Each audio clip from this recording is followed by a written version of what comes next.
Hi, everyone. This is America Adapts, the climate change podcast. Hey, Adapters. This is California Adapts, Episode 3, The Synthesis, the final episode in this three-part series. If this is your first time listening to America Adapts, I encourage you to go back and start with Episode 1. All these episodes are also available on Apple Podcasts, Spotify, and just about any podcast app you use. And now, the conclusion of California Adapts.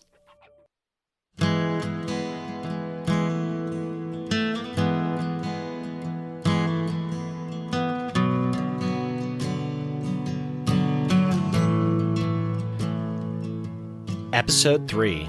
Time to make some sense of what we heard. Fire, drought, flood, heat, sea level rise.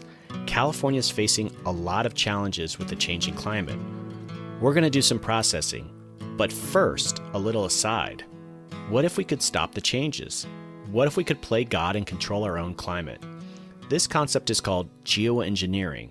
Seems like a simple solution to the entire problem, but is it really that simple? Holly Buck is with the UCLA Institute of the Environment and Sustainability, working on the interface between environmental science and society. She studies exactly this, the idea of engineering the climate. Holly, what exactly are you working on? So my current research project is about what kind of strategies we could use to engineer the climate if we were facing a worst-case climate change scenario. And so basically, climate engineering falls into two categories. There's technologies that people are developing to suck carbon dioxide out of the atmosphere. And then some other people are thinking about how to reflect incoming sunlight to cool the earth. Sucking carbon dioxide out of the atmosphere is also referred to as carbon capture. The process of storing the captured carbon is called sequestration. How's that approach doing?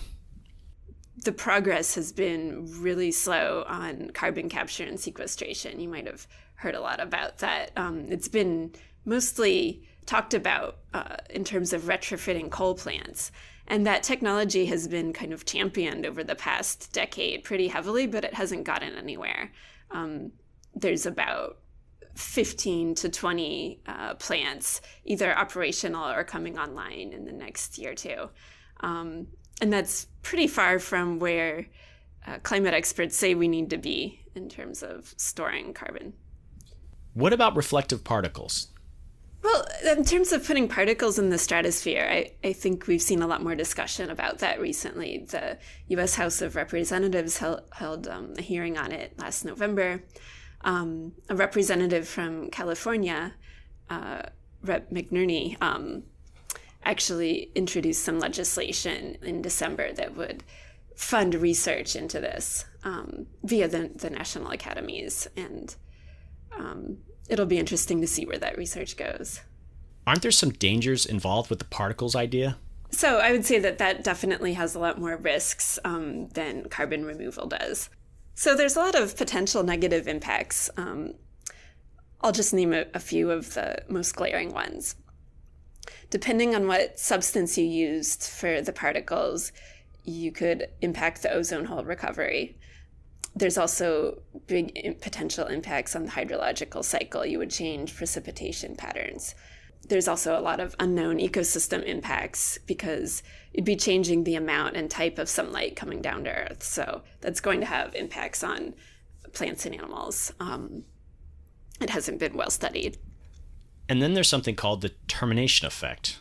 What's that?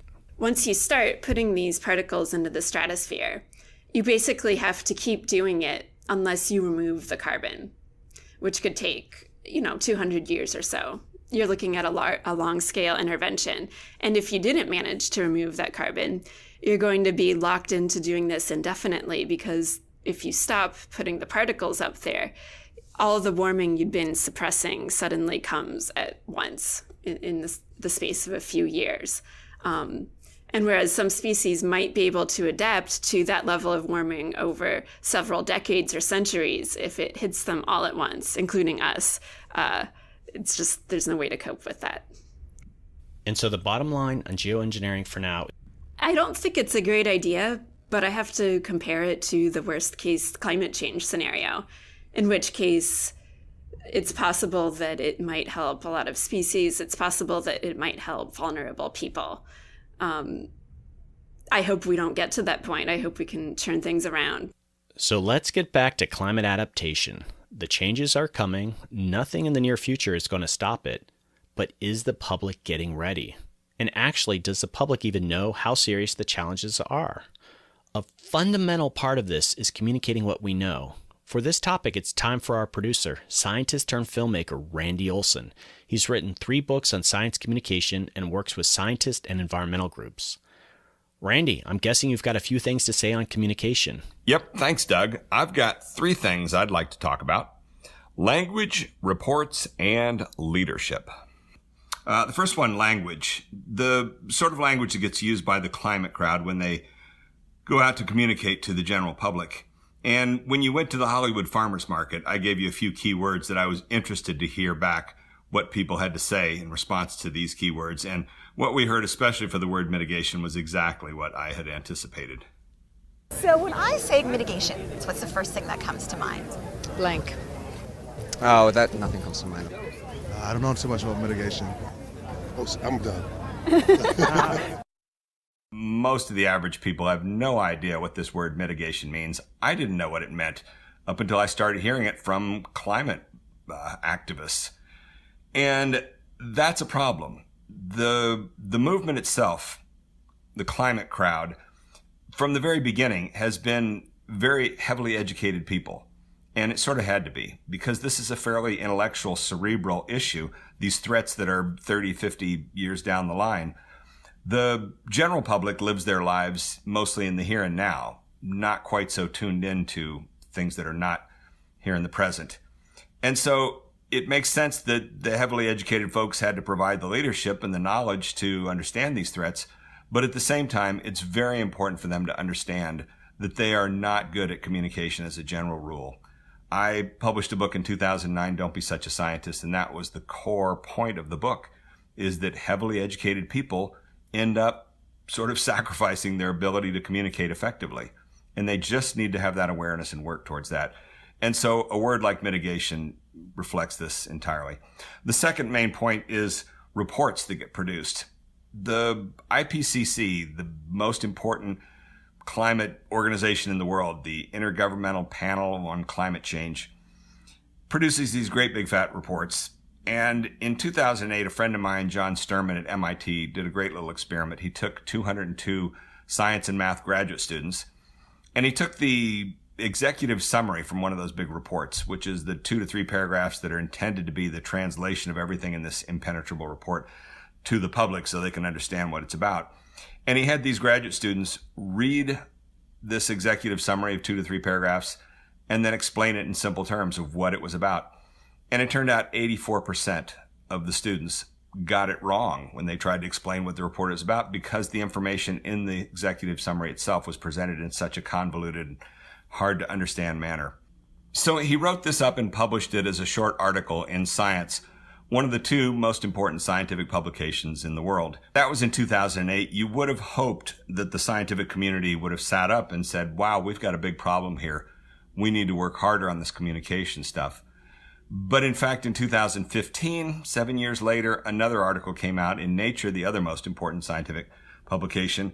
And that was a study showing that the language of these IPCC reports was actually getting more complicated and more difficult to understand. So the bottom line is that as the climate problems continue to get worse, the communication problems are getting worse. Now, that is the problem. Are there any solutions to this? And I want to mention one thing that is along the lines of a solution that's, I think, very fascinating. It's about the World Bank and a year ago and a little flap that happened there. The World Bank is legendary for what people call bank speak and their complicated, boring language that they use in their reports. And so in 2015, a project called the Stanford Literary Lab did a study where they took the annual reports of the World Bank going all the way back to the 1940s and calculated a very simple metric, which is the proportion of all the words in each report that were the word and, A-N-D. That's one of the top 3 words that gets used day in and day out by everybody conversation. But it's an important word structurally because it's a word of agreement, And it's characteristic of non-narrative communication, of people just spewing out information where they're gluing together all these facts and details with the word and here's data on this, and here's a graph of this, and we know this, and we know this, and we know this. So what they found was that in the 1940s, those annual reports tended to have an average of about 2.5% of all the words with the word and. Now that's significant because when you look at material today that is very well edited, for example, a bunch of articles from the New Yorker, you'll find that they converge around that same 2.5%. But the problem is that these annual reports of the World Bank in recent years have drifted all the way up to 6 to 7% of the words in the reports are the word and. And that's because they're just piles of information being glued together with this connector word. So a year ago, the chief economist at the World Bank, Paul Romer, read that study from the Stanford Literary Lab and put out an internal memo saying it's time for us to reduce this percentage of the word and in our reports back down to what it was in the old days of 2.5%. Well, it didn't go over well at all. The old guard basically rose up, got him booted off the committee he was on, and they threw the whole thing out the window, said, you're not going to use that criteria to decide what goes into our reports. There were a bunch of articles written about it. There was a nice summary article in The Economist in which they kind of had some fun with it. They called it conjunction dysfunction. But it's not a silly topic. This is very important that there are these metrics emerging now that can tell you how unreadable something is. And I would urge everybody involved in these big studies to take your documents and do this simple thing. I did it for some of the California climate reports I found for the last 2 to 3 years. And guess what? They were all over 5%. 5% of the words were the word and. It takes you all of about 45 seconds to copy and paste the content of a report into your word processor, search for the word and, divide it by the total number of words. So something as simple as that, but this is new in just the last few years. And I would hope people will start to pick up on some of these simple metrics that can be done to look at the narrative structure, because that's what makes the difference between material being boring and confusing versus interesting. And that then leads to the third topic, which is leadership. The simple rule for leadership is that people follow leaders that are interesting. They don't follow leaders that are boring or confusing. And that's where the state of California has been blessed for decades now, to have this amazing leader, Jerry Brown, who has got great narrative strengths. He communicates very effectively, and he's had a vision for the environment going way back. So we heard it from Mary Nichols, the great things she said about when she first met him in 1974. And we also heard it from Felicia Marcus talking about how Jerry Brown for 30 years knew about this problem with the snowpack. And so this is where this word narrative becomes very important. In my book, Houston, We Have a Narrative, I define the word as the series of events that occur in the search for the solution to a problem. And what that means, it's not just about a speech that you give and the narrative structure of the speech. It's also about the strategy you pursue over time. And the idea that you stay focused on this journey that you're on in search for the solution to a problem. And clearly, Jerry Brown has been on that narrative from back in the early 70s. And it's having that longer-term narrative strength that has allowed him to stay focused and be as productive as he has been. So those are the 3 points I wanted to hit on. Now, Doug, I'm interested to hear if you've got a few things to say about your overall impression of what you heard on this journey that you took around California. So I have 3 themes, Randy, and I'm going to start off with the first one that you just talked about, leadership. California is living up to its reputation. I saw that firsthand. I talk about California on my podcast quite a bit, not only what they're doing on mitigation, but also on adaptation. And so I remember walking around with Jonathan Parfrey of Climate Resolve, and he had his handgun thermometer. Its listeners will remember that. So that was 81.3, and this is 77 degrees. We were talking about cool roofs, and it just occurred to me that the city of Los Angeles that was doing these things is not waiting around. It wants to address temperature issues. And so this is leadership at the local level.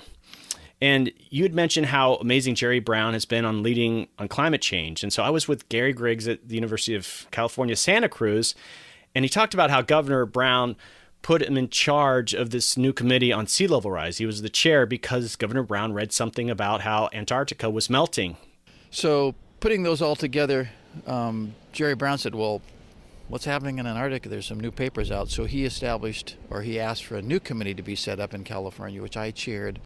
This is how things are supposed to be done. People in power read these things, they get the right science expertise, and then they do something. And so to me, that just demonstrated leadership at the highest levels. And so, when it comes to adaptation, it might not really be as easy to galvanize the public as it was sort of on the mitigation side. And so Peter Kariva, who's the director of UCLA's Institute of Environment and Sustainability, he talked about how people are so innovative in California, but that's been on the mitigation side, and there's money to be made off of that. It remains to be seen if you can make money off adaptation. There's fortunes to be made off mitigation. People will become billionaires off mitigation by inventing new energy sources. Adaptation is going to be much harder. People are not going to become billionaires off adaptation, and fortunes aren't going to be made. It's going to be a tougher slog. And I'm hoping, I don't know, I'm hoping that the same sort of leadership and innovation and sort of, diversity and creativity that embodies California has a spillover effect so that it is leading in adaptation. So that's a big question mark. If you can't make a buck off adaptation, then that's where something like real leadership needs to come into play. And so my second theme would be about the people. The people of California are a complete wild card. I think the majority are on board with the state really acting aggressively on climate change, but I think people's natural behavior can get them into trouble. And if you just think about the wildfires in California, and so John Keeley from USGS, he brought up an interesting point that maybe the wildfires aren't related to climate change, but it's more about where people are living. Something else has changed. And one illustration of what's changed is population growth and the placement of people on the landscape. And this is illustrated by the fact that the biggest fire up in Napa, Sonoma counties was the Tubbs Fire that burned September 19th for several days this past year. And that fire was very destructive. A lot of people died, a lot of structures destroyed. There was another fire in 1964 that burned almost the exact same perimeter as the Tubbs Fire. The Hanley Fire in 64, nobody died, and there were only 29 structures destroyed. And so you have to ask yourself, well, what else has changed? And so people's choices are putting them more at risk, and these risky behaviors are not going to go away as the population of California increases. But, really one of the most profound moments of my entire time there is when I was talking to Jeff Mount on the Sacramento River. There's how he described how the Native Americans just before the Great Flood of 1861, like within weeks, started leaving the area before the big flooding occurred. And so those early Californians got it. They knew what was going on in their state, and they reacted accordingly, and I think very responsibly, and I hope we can learn from them. Okay, and so on that note, I am cautiously optimistic. And if you think about the younger generation, and when I mean younger generation, I was talking to some 11-year-olds at the market in Los Angeles. And so they were telling me things that they knew about climate change, and I was blown away by this knowledge. My brother talks about climate change, and we're always discussing about ways to try and prevent that or try to help out, such as the greenhouse gases, because of all the fumes that buildings or factories are creating to create electricity maybe, or anything else that it's hurting the environment, and it's kind of killing the earth. And we were thinking that maybe if we could create electricity powered by natural resources such as water or wind, that would be more safe for the environment. Okay, so let's hope that those kids grow up to be voting citizens. And finally, the third theme would be just about the politics of this issue. Politics of climate change in California stood out for me almost every conversation I had. Nationally, the Republican Party has just stepped away from reality on the issue of climate change. But at least in California, the Republicans, or at least one Republican, Governor Arnold Schwarzenegger, played a huge role in climate change policy. And so I loved hearing from Mary Nichols how she used to work with Governor Jerry Brown back in the 70s on smog issues, but then decades later, when Governor Schwarzenegger took power, he invited her to talk about taking a position in his administration. I spent an hour in the smoking tent out in the courtyard of the Capitol, with Schwarzenegger puffing on a cigar. But interestingly, that whole conversation was really about the issue of climate change and Schwarzenegger's interest and determination that California was going to be a leader in addressing this problem. So the details of her being invited into that tent to talk about climate change, I love that story. It really warms my heart to think of that inside that tent, this really important conversation was occurring. So Randy, we were together when Ed Begley Jr. was telling us that powerful story about his dad, who was, of course, the famous Oscar-winning actor Ed Begley Sr. And he was telling us about the very first Earth Day that he attended in 1970. And then I went to Pershing Square, and there was an Earth Day event there. It wasn't a big event, but it was, vocal and what have you, and people, I didn't have any sign or anything. I didn't have a big plan. I didn't stay long, but I went down there and took part in it and then took the bus back home. It was a smoggy day in LA, but I did it because I wanted to do something. I kind of saw my actions as having a connection to the smog, and that came from my dad, who was a Republican, by the way, but he was a conservative that liked to conserve. I would complain about the smog. He said, Eddie, I know what you're against. I'm against the smog too, but what are you for? What is your solution? What are you doing to make less smog, to cut down the smog? So he died within a few days of the first Earth Day. So I did a lot of this stuff to honor him as much as anything. And he was a great guy. Being the son of Irish immigrants, he had lived through the Great Depression. He had, we just turned off the lights and turned off the water. We saved string and saved tinfoil. He was a very good guy. He never used the word environmentalist, but he was one. He was an incredible guy, and him dying within a few days of the first Earth Day was a catalyst for me to do something, and I went out and I bought an electric car. I figured I'd do something. I started recycling. I became a vegetarian, started composting, and composting back then was an ordeal because I lived in an apartment, but I did all these things. Whatever I could do, I did. I couldn't afford any solar panels or fancy electric cars. I just bought for $950 what's called a Taylor-Dunn electric car. It's basically a golf cart with a windshield wiper and a horn. It didn't have a steering wheel, it had a tiller. It wasn't exactly a Babe magnet. So that was an emotional moment for Ed, and that really resonated with me. It made environmental issues just sort of transcend politics. And then when I mentioned that to Mary Nichols, she also connected with that theme.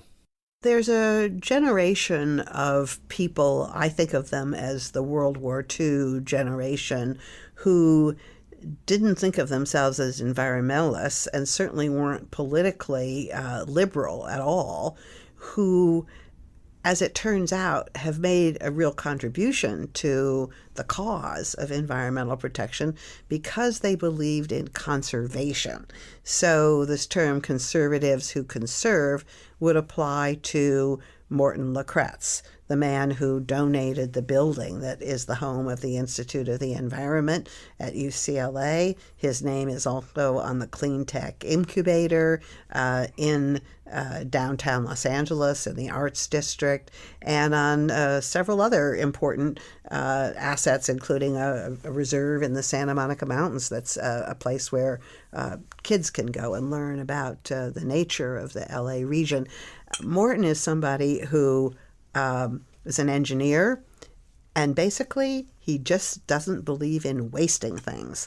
He's the kind of guy, and my parents were like this, who didn't throw anything away, turned the lights out when he left the room. So these people were, in their own way, environmentalists before their time.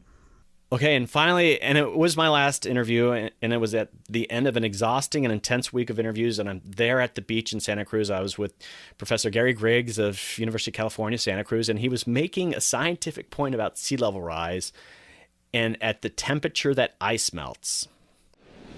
The shoreline is one of the most important lines on the planet. But it's moving, and it's moving towards us. And it's moving towards us because sea level is rising. And sea level is rising because the planet's getting warmer, and that's doing two things. It's expanding seawater, and it's melting ice. And all ice melts at 32 degrees Fahrenheit. It doesn't matter if you're Republican or Democrat. And people seem to appreciate that, or at least understand and say, yeah, it's not a political issue. We can't be God.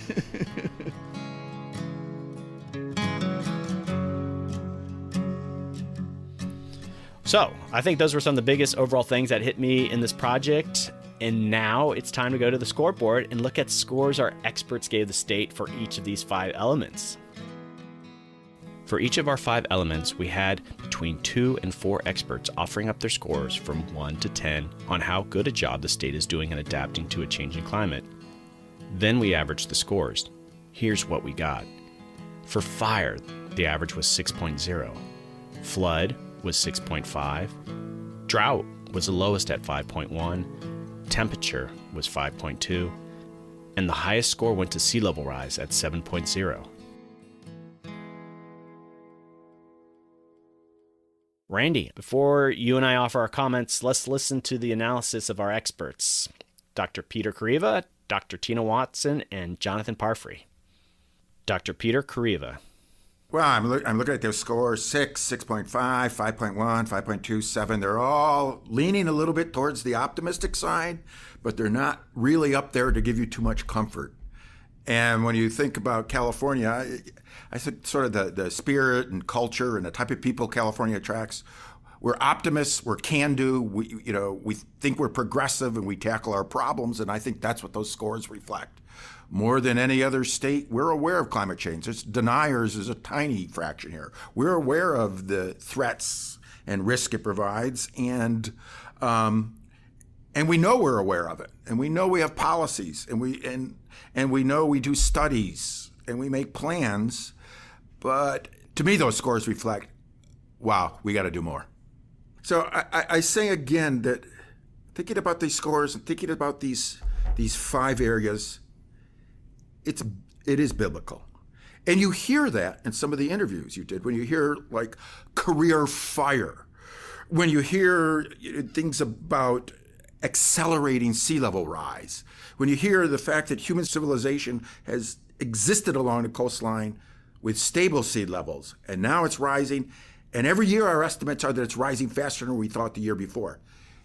That's biblical. When you realize that when there's a fire, it means that when the rain comes, the landslides and the floods are going to be worse. When you talk about fires in December, that's crazy. Whoever heard of fires in December? You're not supposed to have fires in December. So all those things coming together, it's different than the other problems we've solved. It's different. We like to congratulate ourselves on air pollution. Air pollution is so easy compared to this. Governor Brown has certainly been up at the front, not just for California, for the whole nation, in terms of, with no equivocation, saying we have a climate crisis, we need to do something about it. And I can't imagine any leader that's elected in California saying otherwise. They'll all say that. The question for me is that it's not just about the climate crisis and what's going to come and what we have to do in terms of policy. It's about the evidence in front of us that, my God, already things are hammering in us. Do we need a fundamentally different way of thinking about it? Think about terrorism, homeland security. We never had homeland security until 9/11. Well, it's all these climate assaults, the fires and the floods and the sea level rise. Is that going to require a commitment and a campaign on that level? I'm not a doom and gloomer.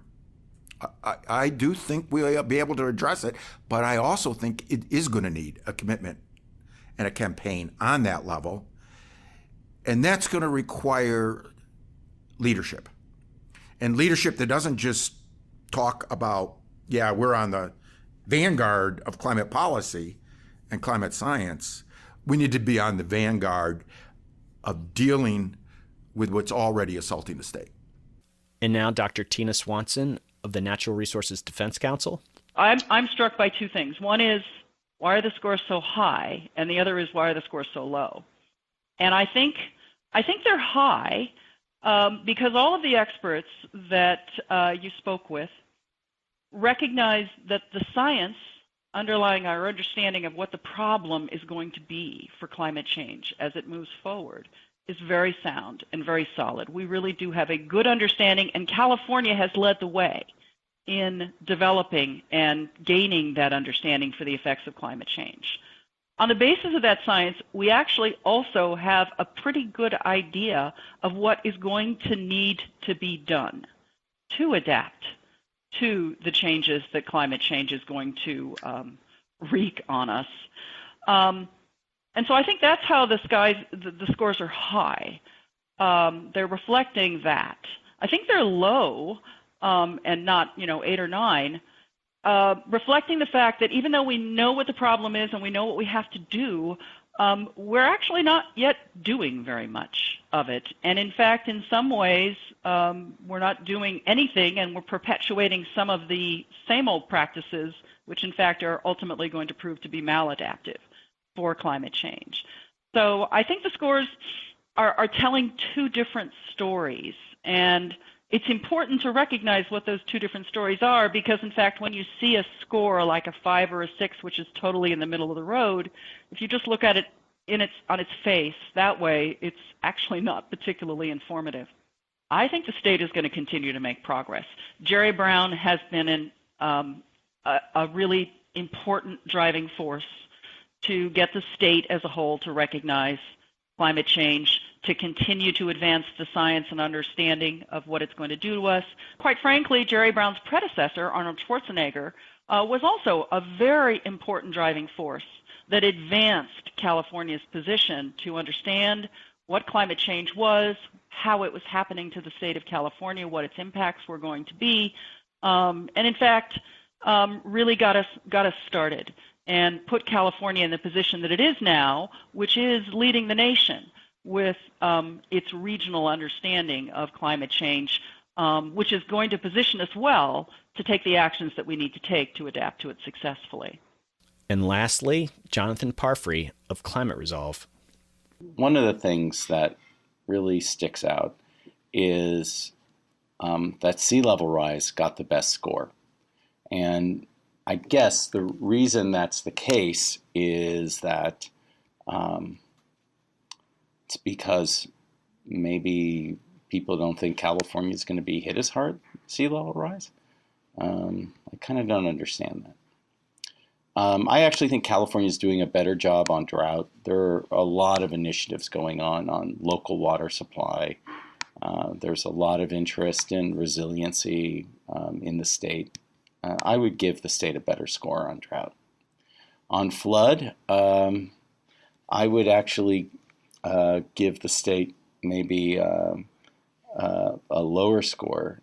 What we saw with the Oroville Dam was absolutely frightening. And there are a number of dams in the Sierra Nevada that are simply not equipped to deal with even greater flood risk. So on the score for temperature, 5.2, that ranks pretty low. And candidly, I think that's the right score. I wish it weren't the case. One of my biggest concerns is that the public health departments are simply not prepared to deal with the extreme temperatures that we're anticipating. Well, I think the state of California is taking climate change very seriously. And I see that there are real considered efforts to try to deal with this enormous phenomenon that's transforming the state before our eyes. So it's not as if people don't recognize the climate fingerprint in California. It's just that it's so big, so enormous, that it's going to marshal so many resources that, frankly, I think people are daunted by the challenge.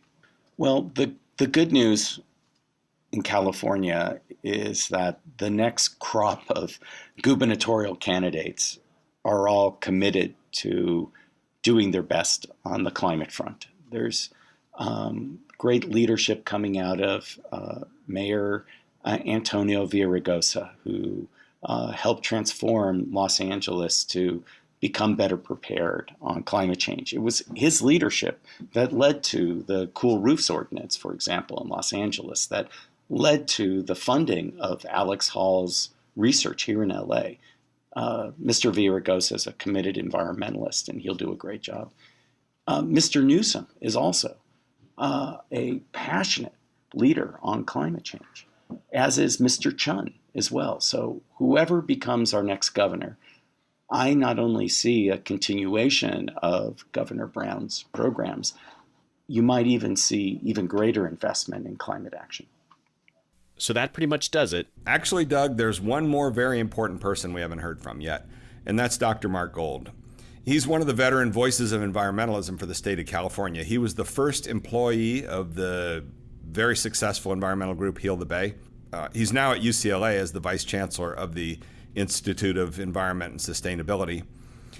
And he's got a very different take on the scores that we gathered. I would give California a 2 when it comes to how well we're doing on adaptation out of 10, because there really has been no focus on it whatsoever. We're a big state that has a great deal of heterogeneity in our climate and in our topography, and that's the only reason why perhaps it wouldn't be a 1.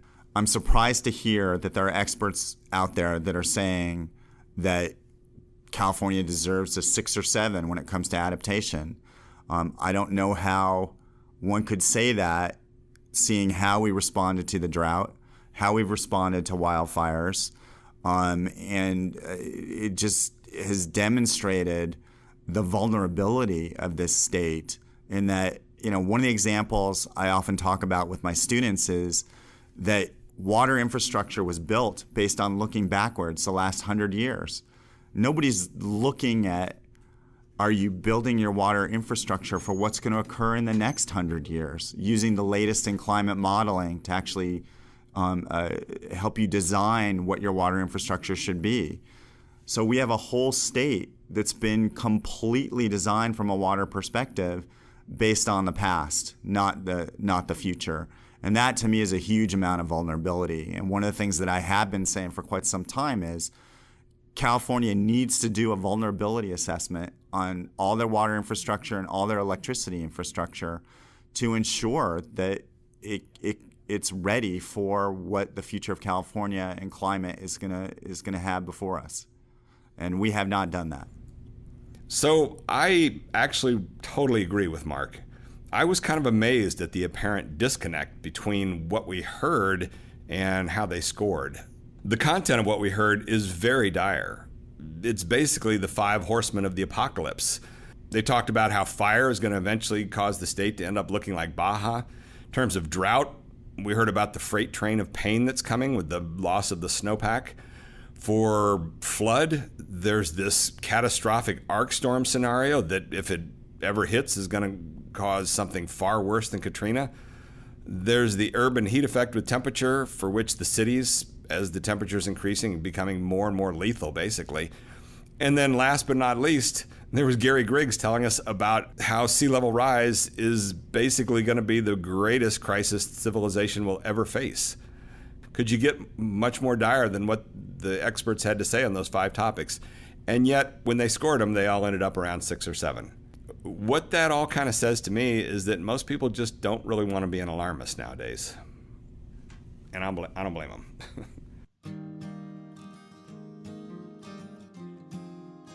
And yet, we did hear plenty of urgency from all our experts. What's clear to me is the state of California is indeed leading the way in climate adaptation, but there's a lot of work ahead. I'll be interested to hear the comments of our listeners on this special project that has been graciously hosted and sponsored by the UCLA Institute of the Environment and Sustainability, and I'm looking forward to my next visit back to California soon. That's all for now, Adapters. See you next time on America Adapts, the Climate Change Podcast. Okay, Adapters, that is a wrap to this very special series, California Adapts. I hope you've enjoyed hearing from some of the best and brightest that the state of California has to offer. I look forward to your feedback on this series. Is California truly a leader? That story is still being written, but I am very encouraged by what I'm hearing. The rest of the country has much to learn from California's leadership. Thanks to all the amazing experts in California who participated in this series. Again, thanks to the generous sponsorship of this series by the UCLA's Institute of the Environment and Sustainability. This 3-part series was produced by scientist-turned-filmmaker Randy Olson. For more information on Randy, please see the show notes. I'd also like to thank John Rael for the amazing sound production that he did for this 3-part series. If you enjoyed this podcast, please share with your friends and colleagues on social media. Those links are also in the show notes. If you are interested in doing a similar podcast project focusing on any number of topics related to climate adaptation, please contact me. My contact information is in the show notes or at the website americadapts.org. If you want to hear more about these adaptation stories, I speak at conferences, events, and to private groups. Don't forget to join the Facebook page and the Facebook community group. Okay, adapters, keep up the great work, and I'll see you next time.